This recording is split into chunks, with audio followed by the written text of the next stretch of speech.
Hey, fellow Tears, those of us who like our spirituality with a twist.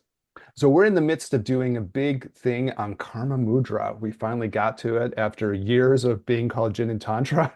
We're We're doing the finally Tantra talking now. about the saucy stuff, but we wanted to really do it in our way, which is to do it in like a kind of a deeply spiritual, respectful kind of a way. So, we've been doing episodes based on Dr. Nita's stuff, and we had gotten to the point where it was really like, how do you start thinking about who are relevant partners for this, hmm right? Part of hmm that had to do with, you might say, qualifications of the person themselves, right? Yeah. And then some of it, and that's in previous episodes, and some of it had to do with like the vibe between two people, the special karmic bond between two folks, right? And I think it's very cool that Dr. Nita talks about it that way, recognizing, okay, there's qualities of the individual person, and then there's the special quality that two people can kind of get together, Yeah, right? I was discussing this with a friend of mine the other day that like it's the there is something it's not separate, of course, but it's an alive vibe. The relationship that you have with people is an alive vibe that is it's greater than the sum of its individual parts, i.e., it's greater than you and that person. It's its own thing that is there, that is a living, breathing thing when you're connected with that person, physically or just, emotionally, psychologically, or whatever. There's something to it that is more than what it than the individual parts. Yeah. It's kind of like even in the astrological aspect, when two people get together, it creates like a new birth chart for the two of them or something, Yeah. right? You Yeah. can think of it that way if you're into that kind of thing.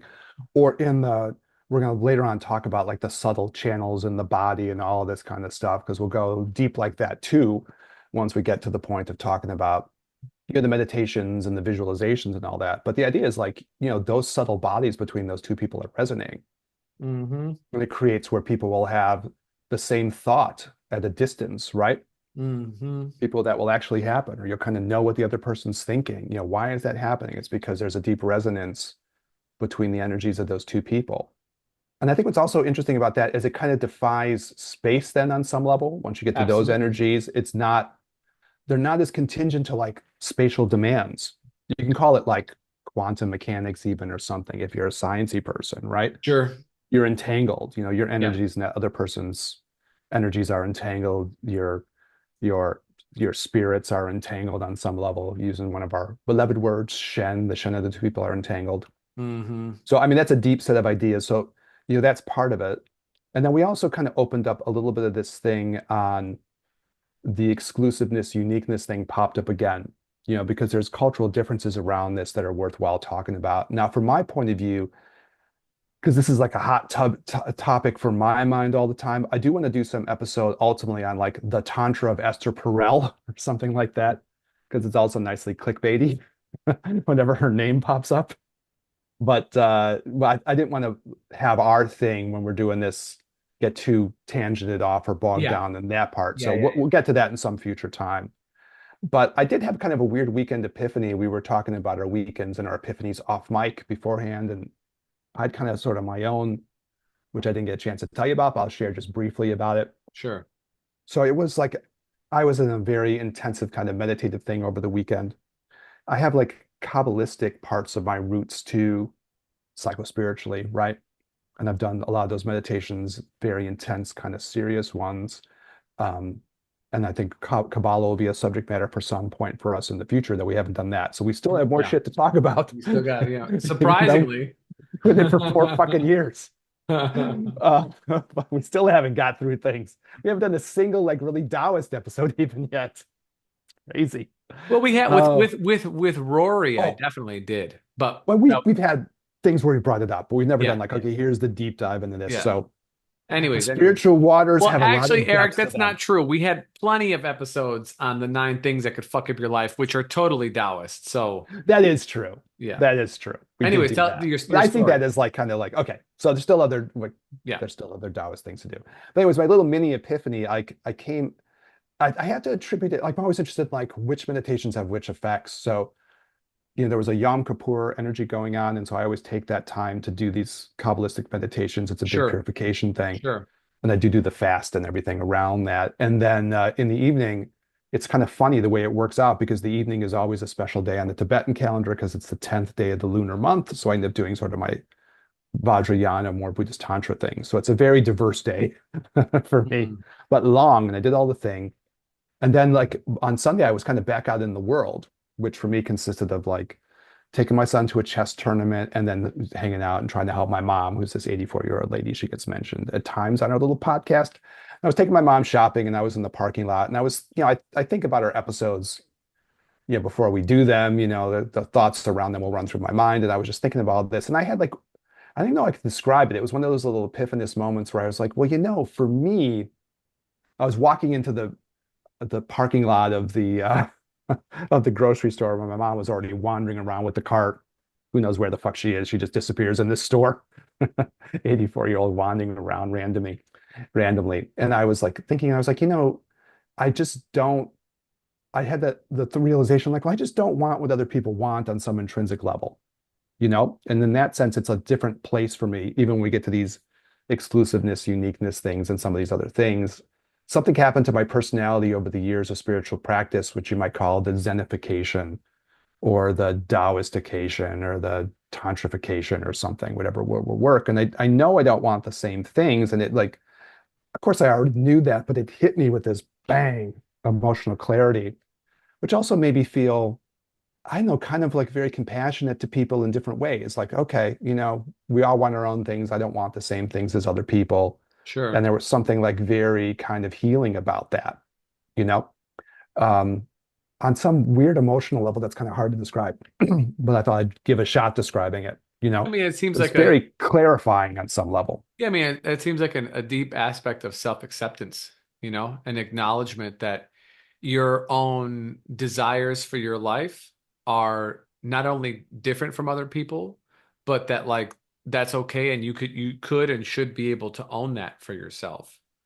I think accepting of other folks too, it kind of went Sure. both ways. And it was a Sure. little bit like, it obviously comes through this podcast at different times where I'm like, other people want this shit. I don't totally understand it. Right, right. But people got their own vibes and there was sort of an acceptance like, okay, I guess people are into this in a way that I'm not. Uh, so there was sort of like that happened. It was interesting. And we hadn't talked about this, but there's like sometimes they'll talk about three factors in doing Tantra, right? From the Buddhist point of view, Buddhist Tantra. They'll say you want compassion for other people, Yeah. right? Which also has to do with like an empathy and acceptance, right? Sure. You want wisdom, which in Buddhism has a lot to do with like this idea of shunyata. Maybe it'll pop up in our episode today. We'll see. And then this idea of what they call, I think because for me, I'm in this Dalai Lama school as sort of one of my home bases in this, right? They use this phrase renunciation. And I've always had a real hard time with that word, Mm. renunciation. It's very monastic sounding to me, and I've never felt entirely comfortable with that as the word, renunciation. But it kind of hit me that like a better word for that, for my feeling of things would be like transcendence. I want to transcend something. And that was the first time I felt comfortable with that language. So I went, okay, maybe for what we're doing, I'll say compassion, wisdom, transcendence or something.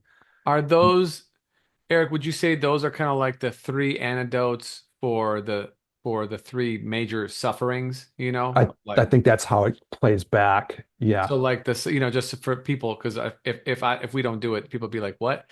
Three Yeah. sufferings, right? Like suffering of change, wisdom of impermanence, or wisdom that things are constantly changing would be for that one. The renunciation or the transcendence would be probably for would be the antidote for the suffering of conditioning, Yeah, it could be that way. Yeah, yeah. I right? mean, you're And thinking it in a different way that even I wasn't thinking of it this way going in, but continue. I like it. yeah, yeah, would be the because Yeah. and conditioning, because you've talked about this before as like the conditioning of society, the conditioning of family, the conditioning of gender, the conditioning of the humanity. But then, which is our take on it, which is cool. But then I think the Mhm. deeper one is the conditioning of like the self-identification, you know.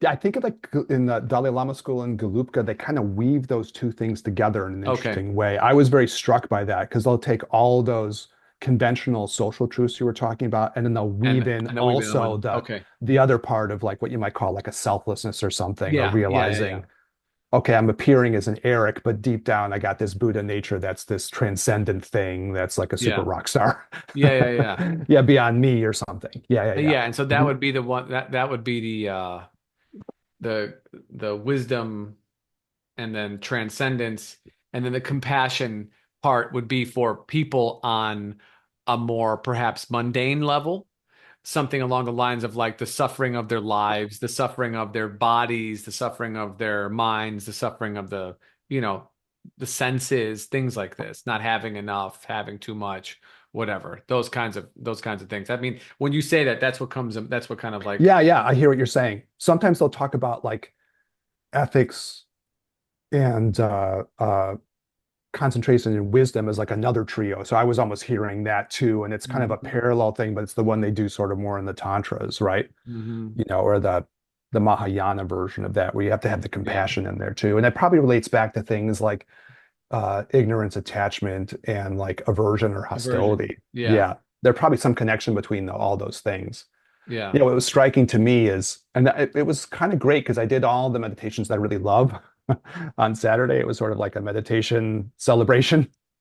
And but they use that. I did like what they call self-empowerment, where in Buddhist Tantra, if you do a longer retreat on something, you can kind of redo the initiation for yourself.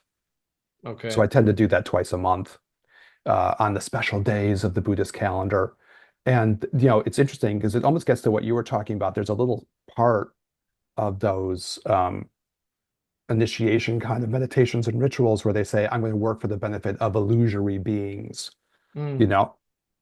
And it kind of like maybe tries to pull some of that stuff together, maybe some of the mundane stuff you were talking about and the compassion things and also the wisdom, you know? And it's a weird way to phrase it, but it does capture this idea on some level, we're all kind of illusory, right?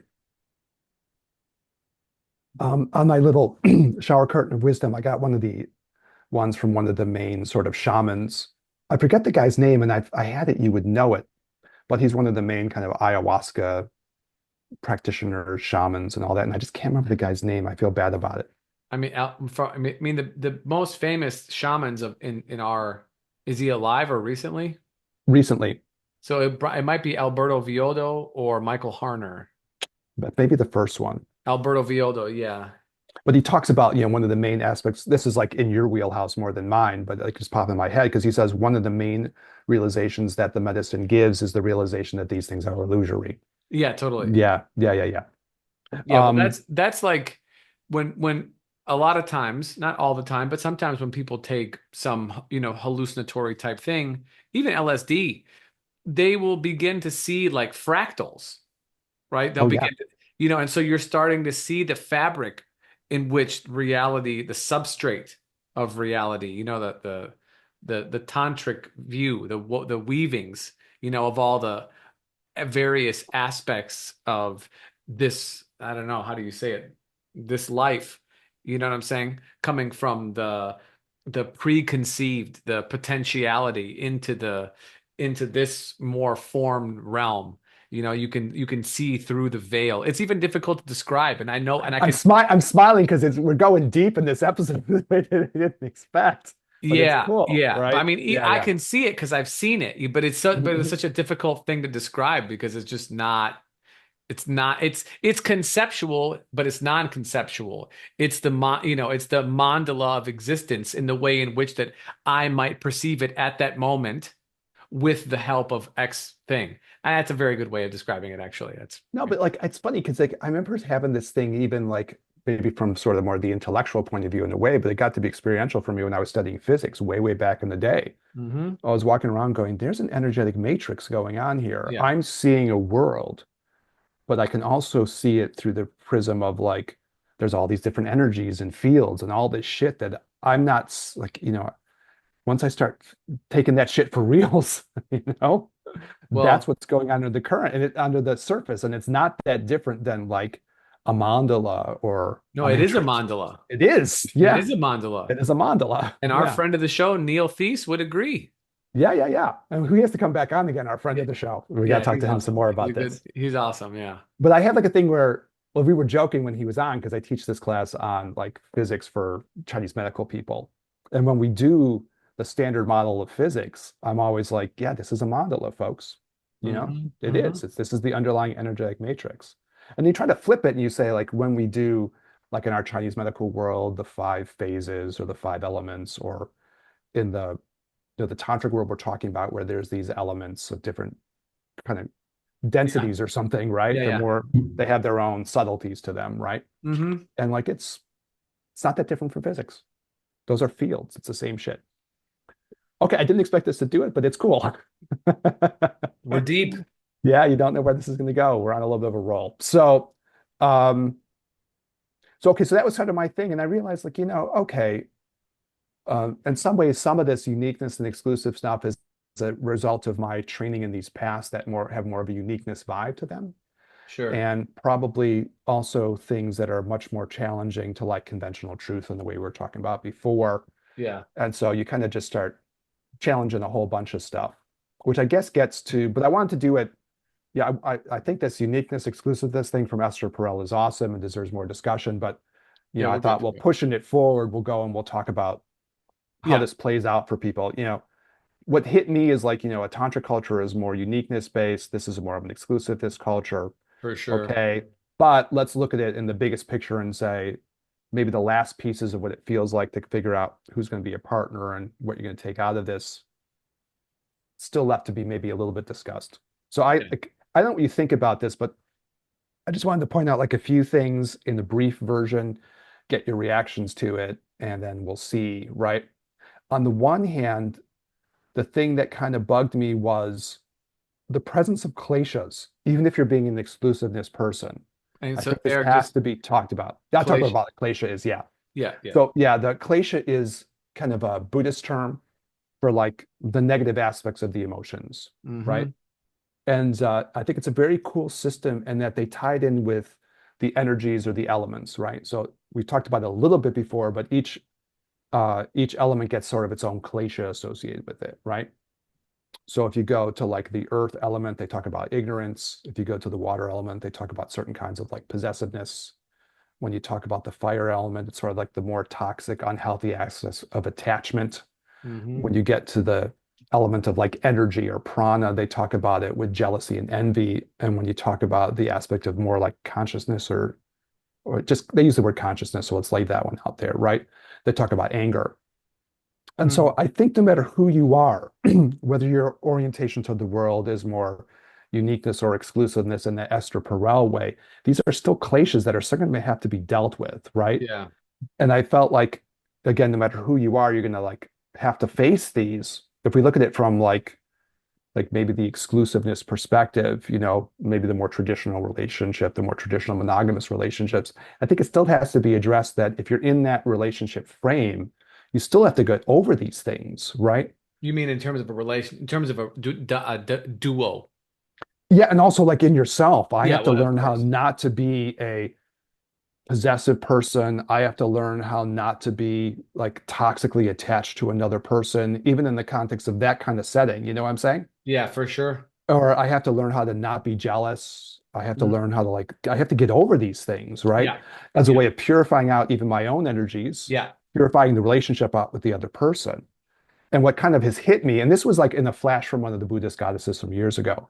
She Yeah. was saying, like, okay, one of the things that can happen is that you can get these ways of approaching your interactions with other people that get loaded up with these toxicities and it's going to fuck shit up, Sure. right? And in the end, again, I'm curious what you think, but I think that's where you get so much when these things get challenged, where you get so much of this just negative behavior and negative expressions start to erupt out. Because if you haven't come to terms with these things, again, whether you're uniqueness person or exclusiveness, Whatever. probably Yeah. that doesn't even matter. Yeah. It doesn't matter. But on some level, you could see when people get threatened and challenged, when they have those possessiveness things and those kind of toxic attachments, you're not comfortable with how you're attaching to other people. Those fire energies aren't doing what they're supposed to in the more ideal way, or the jealousies, these kinds of things, when those go all wrong, when they're there and they're kind of woven into what's happening between two people, then when things get funky, you get a lot of anger and a lot of ignorance that erupts out of Hmm. that. And Hmm. people start acting out and things get all kind of crazy. So I just wanted to share it because I think no matter which way you're going to be in this, you're going to have to somehow come to terms with this. Yeah. I think in the uniqueness thing, you get challenged in different ways because you have to kind of look at your jealousies and your other things in different Yeah. ways. Okay. But regardless, I think those things have to be weeded out because I think we all have seen this in people. Something starts to go wrong between people and there's these eruptions of these angers, Hmm. that can even go to like emotional violence or physical violence. And like, I don't see any way that you can do something more tantric with another person until those things are being kind of addressed out. So I wanted to throw it out to you and see what you think. Again, it came from me as a flash from one of the goddesses. She binged me with this a couple of years ago, and it was obviously stuff that I had sort of thought about, but not with that clarity. And she just went, "Hey, you got to look at this." Bing. Yeah. Maybe 2022. I got the knock on the noggin during a meditation session about this. So, anyways, I'm trying to share it. So, so I'm looking at some of my notes that we did, when we recorded last, and some of the things that we talked about here, a couple of them in particular, we talked about shared bonds and passions, and then the next one that you mentioned specifically that he talked about in the book was this idea of having freedom from pettiness.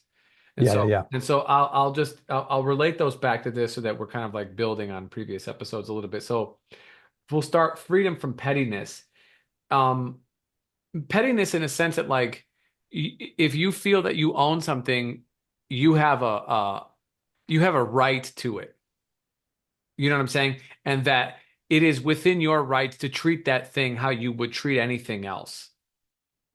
And the way we do something is the way that we do most things. My teacher Andre taught me that a long time ago, and I believe this to be true.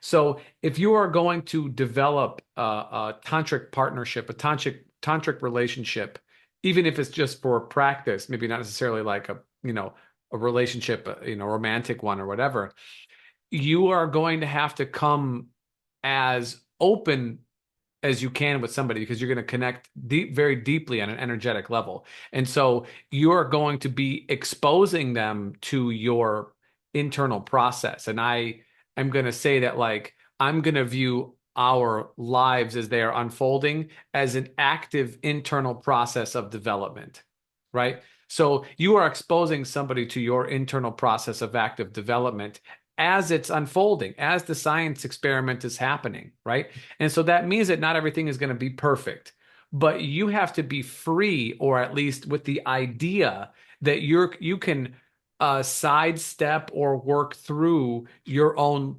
limitations of anger, attachment, you have to be able Yeah, to yeah, handle those. Okay, so that's on one hand. Now, why would you do that?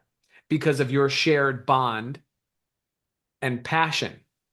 So the yeah. shared bond that you are cultivating, again, with this being, with this person, as we're talking about this is from a Karma Mudra perspective, or even from a Kama Sutra perspective, your passion is to build this bond. And so simultaneously, both people have to come, Yeah. pause for effect, pause Yes. for effect. Huh? Both people have to step into the arena with a very similar intention in terms of being aware of their own limitations and being willing to share them and then also work through them.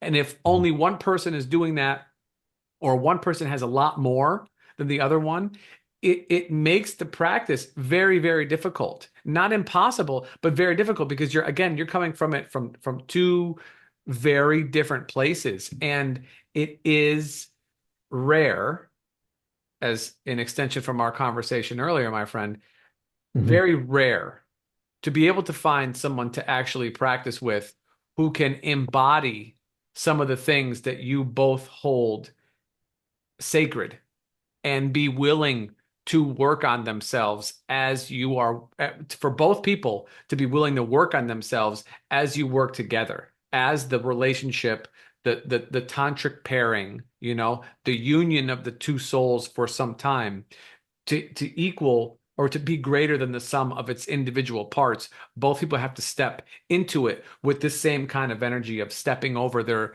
sort of individual limitations that ultimately are the fuel for their own personal growth. And then when you add those together, now you got something. Now you got the smiley face with the exploding head emoji. The little brain exploding out the top or Yeah. something, right? Yeah, The totally. crown chakra going funky. That's right. Yeah, yeah, yeah. Yeah, I think like if I look at like what I was thinking about over the weekend, I just went, well, what do I really care about deep down? Yeah. Because all of us in our lives have our emotional roller coasters of love, roller coaster of Of love. love. Yeah. Yeah. So, we all have ridden this thing in our own different ways. And I got to the deep down of it and I was like, well, if I really look at this honestly, what do I really want for myself? I do want to share this with another person. I love Sure. Yeah. the idea of sharing this, but I don't even know what to call it. I want to have this transcendent experience. I want that. And I also want to understand, I don't know what the word would be, meditative reality or something. I want to Okay. understand the world from that, maybe that's a Zen way of talking. I want to like have the subjective experience of as much as I can understand reality. Yeah. It's again, it's Tantra, it's Zen, it's Taoism, it's Sufism. It's the things that we know and love, Kabbalah too. You want to have that experiential understanding of reality that you get from these multiple routes, right? And Yeah. that's what I really want. And like, finding that sweet spot, I was like, okay, that's what I care about. And that's the reason why some of these things are different. At least for me, I don't have as many dogs in this fight. I don't necessarily want some of the things other people want. I want this, Right. you know? So my career can go up and down. It's okay. Other things can go up and down. I love other people. I want them to be happy, family and friends and all that. Not like I don't care, but I have less of a I have less of an investment on some level. And then, you want to find, you sort of feel like, okay, I want to find other people who want to do that too, you know? I was talking with somebody about this and I was like, that ended up being the hardest thing, ironically enough, to find people that you can share this with, you know, because you're right, it is a more rare thing to find someone who wants that. And also somehow you have that deeper karmic bond with them. That's not like fallen off of every tree, right? Those are a Yeah. little bit more special connections between people, right? And then, I think you have to really value them if they cross your path, just to add to it, right? That's Hmm. something you should put a lot of like, ooh, this is not an everyday thing. This is something I should put value on. But different strokes for different folks as far as it goes. Um, because that was part of what I had with what you were saying, which I totally agree with, right? And then the other part, just to say it, to go back to like the Kleshas ideas, I think there is something where we have to acknowledge that the culture doesn't always judge those negative. We live in a cultural spot where people Hmm. aren't always judging those things negative. And I think the Buddhist goddesses wanted that to be understood. There's something we have to say. Is it really like we're really judging possessiveness, toxic aspects of attachment, jealousy, negative? Sometimes in our cultures, we don't, no matter who you are. And Right. I think that's something you have to challenge. Yeah.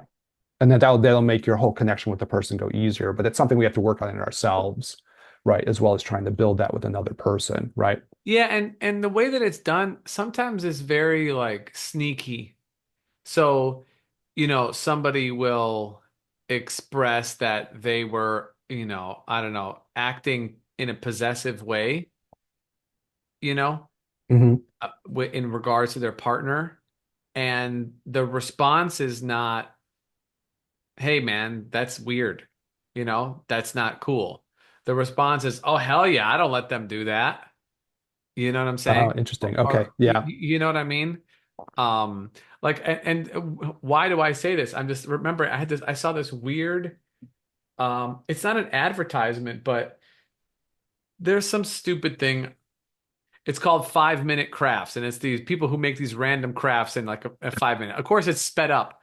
But what was this 5 minute craft that this person was making?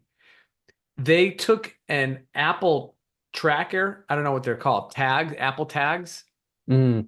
Okay. And then you could put these things in like your wallet. And so if you can't need to find your wallet, you open your phone and say, "Hey, where's my Apple Oh, okay. tag?" Got it. You put it in Okay. your luggage. It's an interesting invention. This woman hid it in the tongue of her husband's shoe. Okay. Well, why would you need that? That's weird. If you want to track his ass when he's not paying attention. Yeah. That that is some possessive ass behavior Yeah. that someone decided to make a 5 minute video on and now people watch it. You know what I'm saying? Like, Does it have like 3 million hits on it or something? How to make of that thing? course. Yeah, yeah, of course. Yeah. You, Yeah. Yeah. you know what I'm saying? But like, I don't, I'm not looking at all the comments, but I'm just saying, like, no, someone's like, "Oh, people will like this. They'll think it's cool." Like, no, I don't think it's cool. I think it's weird. Mhm. Yeah. And I think that applies like again, like across the board. If you're just going to say, I want to like become a more tantric person or something, you have to sort of say, like, okay, part of this is overcoming this, regardless of my relationship orientation, Yeah. exclusiveness or whatever. This is going to like something, these things have to go one way or the other, no Yeah. matter what your goals are or how you're going to try to live your life. The other thing we kind of hit on, I had in the notes, so I'll just like mention it kind of brief, is that there's also because these things can be conventional truths, you have to be willing to have someone where you're going to like, we're going to overcome the conventional truths together, Well, yeah, whatever I those mean, things are. Yeah. So yeah, that has to happen. That's overcoming pettiness and also trying to develop wisdom, right? assuming that you are having these discussions with someone, you are hopefully going to be able to sit there and say like, I don't know that things exist the way that they appear. Yeah, yeah.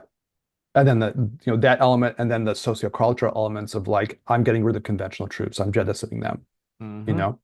It was interesting. I was listening to Thubten Chodron, who's like the woman who's with Sarasvati nunnery or something. I forget what they call it, Sarasvati something or other. I don't Whatever. think they call it a nunnery. So she's like a big pe person in the kind of the Dalai Lama school, right? And she actually runs a nunnery in the United States. And there Hmm. was a little synchronistic thing because I got her audiobook. It was for free, and I need nice Buddhist things to listen to. And she's going over the 37 paths that you were talking about a few episodes ago. Hmm. And she was hitting really hard on the idea that I think is in all of these things that you part of Taoism or Zen or any of these things is you jettison the stuff that is false. You just, okay, Yeah. I learned this stuff, I'm going to jettison it. So, and that's part of like the overcoming the mundane conceptions and appearances. A lot of this stuff is like in that conventional truth range. The only last thing I wanted to say about it was like promoting freedom in people, right? You have to like allow your partner space to grow and develop no matter who you Hmm. are, right? And you know, you want to make sure it says something about this in the tantras too. You don't want to cut people off from their freedoms and opportunities to do things, wherever that means in your connection with that person. They need to have space, Hmm. to be able to grow, change, and develop, right? I think sometimes it can happen that people try to lock other people down in some way, right? To Absolutely. hold them in some way, and you can't do Yes. it. You're gonna like people are going to evolve, and you have to give them the space to do it, right? Or they're not going to evolve. And that's cool too. I guess that's their own choice. Yeah, You yeah, know, I mean, yeah. yeah, Or evolve, whatever that means to them, I guess is the other way yeah, you could yeah, yeah, take that. yeah. Mhm. They'll do it in their own way and whatever that looks Yeah. like. But it ain't this. It's not. But you cannot not. You can't do this. I don't think you can't do this and be in that place of like limited kind of evolution. Like the way in which that these kind of like tantric practices, aspect of Vajrayana in a physical form is still the same aspect or still the same practice as Vajrayana in the metaphysical form. You are changing your nervous system. You are becoming something more than just the sum of your own parts. And I would keep using that thing, but Yeah. like it's true. And this is changing the way that you see reality, the way that you feel reality, the way that you interact with all the things, including you. And so I don't know. I mean, of course, anything is possible, but I just don't feel deep down that like you can do these kind of practices with just anybody, A, and then when you start, or even if you have a desire, the actual desire to do them, that you're already not further down the road. You know what I'm saying? The fact that you're thinking about Mhm. them means that you're like, okay, what do I need to be doing? Like we're talking about something very, very niche, even within the practice of tantric Buddhism, in the way that it's practiced normally, which is as an individual practice. And Dr. Anita makes that point in his book that like one of the reasons why he wrote this book was to kind of like highlight the toxic aspects of sexuality that have been portrayed in so many different areas, was to illuminate this aspect of practice. So yeah, you're just I don't know, man. It's this is a very small number of people who are doing this particular thing, but given that we are Jin and Tantra, it's good that we're discussing it because even if you're not doing this kind of thing, people are in relationships all the time. And so this is a different way, a non-conventional way that you can look at relationships in terms of the bonding aspect and selecting a partner and building your connection in this way.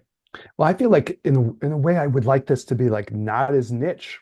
And I think it's part of the reason why Dr. Nita's writing the book too.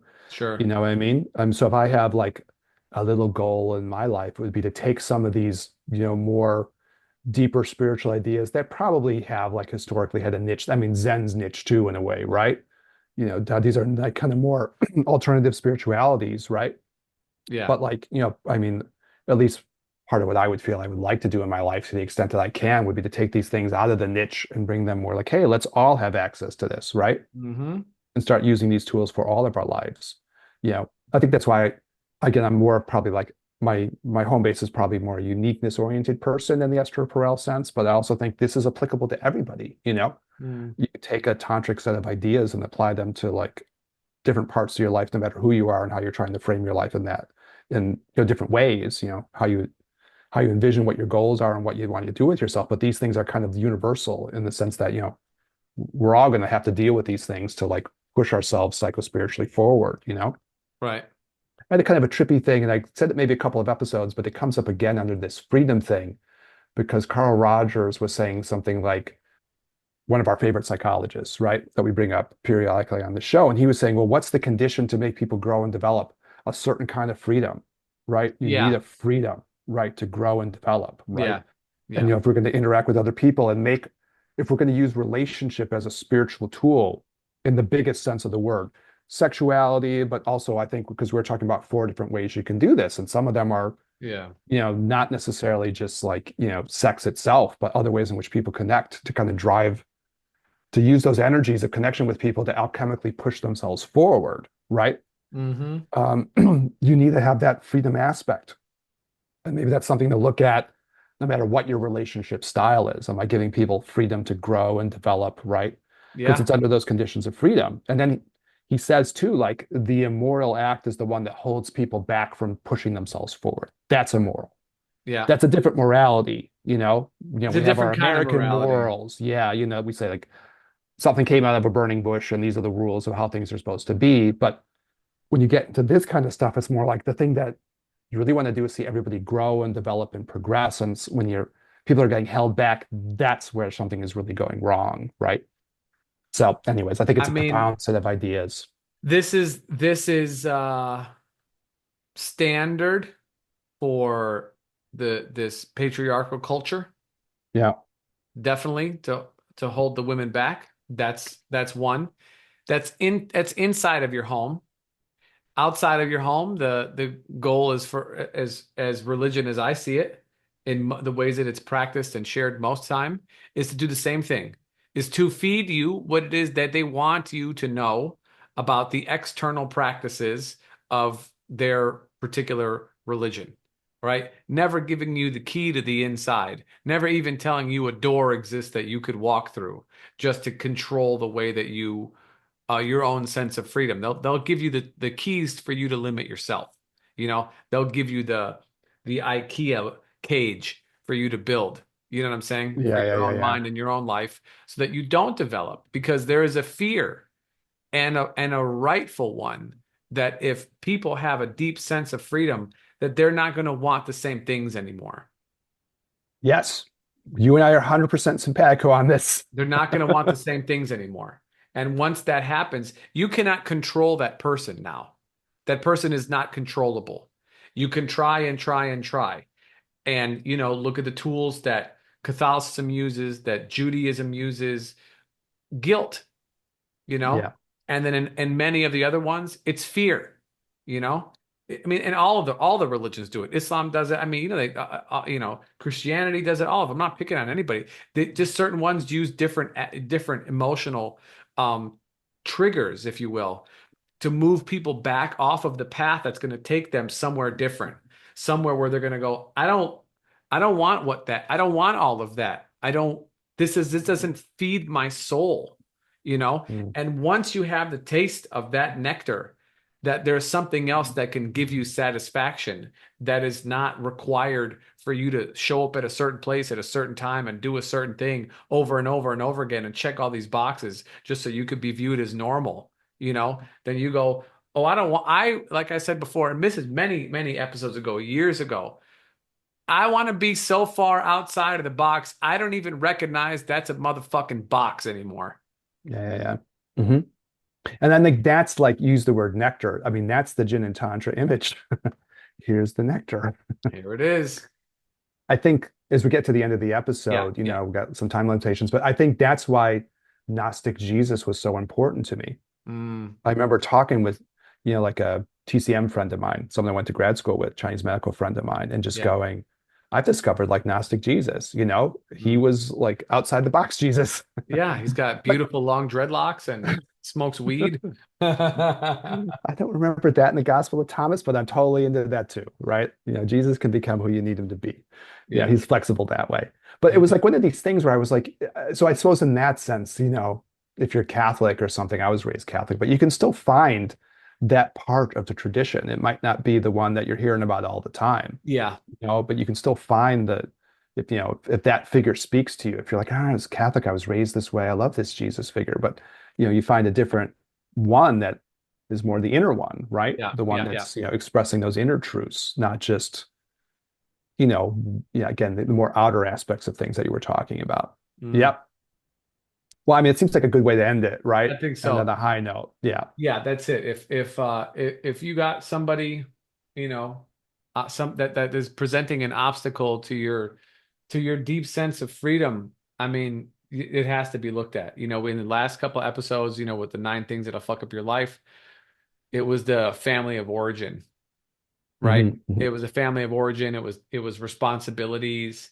It was, physical health, time to practice, all these kind of work, desires to be famous, and whatever else that was kind of keeping you held back. But in this case, it's the variety of relationships that I think, if we're not careful, we can build our own prisons. I mean, that's obstacle number three in this thing. I think about those things, and we're trying to write this book about this too. So we're both Yeah, chipping away at it now, yeah, yeah, typing, yeah, starting to do our stuff. It might be a little bit tortoise-like, but we're doing it, yeah, right? yeah, And yeah, yeah, yeah. It's like how that cluster of things can kind of get together. Yeah. yeah, All right. So to be continued, I guess, yeah. right? We just got a couple Always. more of Dr. Anita's things to do, but it seems like that's a good place to stop before we Yeah, open up some other can of worms to kind of yeah, go through. yeah. But Always yeah, I hear worms. what you're saying, and I think you hear what I'm saying, and we are simpatico on this point. There has to be something, again, however you want to live your life, but you have to find these core things, right? And when you Yeah, when you find somebody who is supportive of them, that is that's that's profound. it is. It Yeah, is. So treat it like gold. yep. I couldn't agree more. All That's right. true. That's true. Well, Eric, as always, thank you so much, Daniel. for being on the battleship here with me. And audience, thank you for tuning in. If you made it to the end of the video, congratulations. You are in the top 5% of attention holders in the world. Forget the United States, because to us, we think that the world is the United States. Little do we know that things happen outside of our borders that are not only war. There are other Mm. people practicing and living in completely different cultures. And whether you're here or somewhere else, if you would like to hit us up, ginandtantra@gmail.com, or leave a comment in the YouTube section. Make sure to like and subscribe. It helps us out in the algorithm for sure. If you're on the old Instagram, Gin and Tantra podcast, we appreciate all the love, even if you don't show it. But you're listening, what's happening? Do your thing. We're here to help you as we're here to help ourselves. For Eric, this is Daniel. We'll catch you guys in the next one. Peace.